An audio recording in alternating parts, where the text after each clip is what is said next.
माझं नाव जमू अभ्यंकर। 31 ऑक्टोबर 2005 ला जुन्या पेन्शन योजनेच्या वरून नवीन पेन्शन योजनेच्या संदर्भातला GR निघाला। 31 ऑक्टोबरला ज्या शिक्षकांना काय मिळणार आहे आणि 1 नोव्हेंबरला लागलेल्याला काय मिळणार, एका दिवसाचा फरक आहे। जो 31 ऑक्टोबरला लागलेला आहे त्याला काय मिळणार आहे, त्याला त्याने आपले स्वतःचे जे GPF मध्ये रक्कम भरलेली आहे ती सगळी रक्कम सेवानिवृत्तीच्या वेळेला इंटरेस्टसह मिळणार आहे, नंबर 1।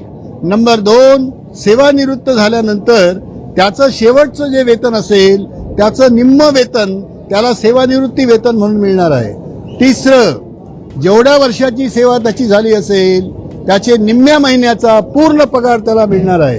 एवढे 3 बेनिफिट 31 ऑक्टोबर 2005 वाल्याला मिळणार आहेत आणि 1 नोव्हेंबर 2005 ला जो लागला त्याला काय काय मिळणार आहे, त्याला त्याच्याकरता 2 प्रकारच्या स्कीम राज्य शासनाने डिक्लेअर केल्या। त्यापैकी पहिली जी स्कीम आहे ती आहे युनिफाईड पेन्शन स्कीम। ही केंद्र शासनाची आहे। या युनिफाईड पेन्शन स्कीम मध्ये त्यांनी का मान्य केलं, नंबर 1, जेव्हा तो रिटायर होणार असेल तेव्हा त्या 12 महिन्याचा जो ॲव्हरेज पे असेल त्याच्या निम्मा जेवढा पगार होईल तेवढं त्याला सेवानिवृत्ती वेतन, नंबर 1। नंबर 2, त्याने जेवढ्या वर्षाची सेवा पूर्ण केली असेल, समजा 30 वर्षाची, तर 60 महिन्याचा पगार। पण किती पगार, 10%।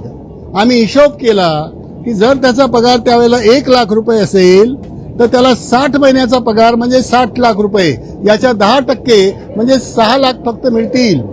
त्याचे पैसे 2036च्या नंतर किती जमा होणार आहेत याचा आम्ही हिशोब केला, कारण 2036 मध्ये या शिक्षकांना 2 आणखी आयोग मिळणार आहेत, एक 8वा वेतन आयोग आणि एक 9वा वेतन आयोग। या दोन्ही वेतन आयोगाचा जर विचार केला तर शिक्षकांनी आपले 10% रक्कम आणि गव्हर्नमेंटची 14 युनिफाईड पेन्शन स्कीमने केलेली आता 18.5, याचा हिशोब आम्ही केला तर 4 ते 5 कोटी रुपये त्या ठिकाणी जमा होणार आहेत।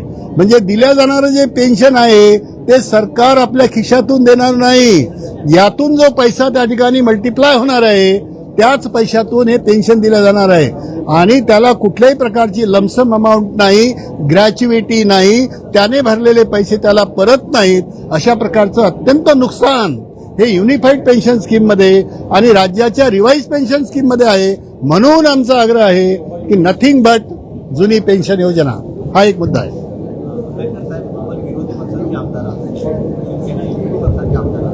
मला वाटतंय का याच्यामध्ये राजकीय इच्छा कमी पडते, जरूर पडते आहे, परंतु आता असं आहे की जुन्या पेन्शन योजनेच्या संदर्भातला निर्णय हा केंद्राने घेतलेला आहे। ज्या ज्या राज्यामध्ये केंद्राशी समांतर अशा प्रकारचं शासन आहे त्या ठिकाणी केंद्र शासनाने घेतलेला जो निर्णय आहे तो निर्णय बाजूला ठेवून आपला स्वतःचा निर्णय या ठिकाणी डिक्लेअर करण्याची शक्यता कमी आहे।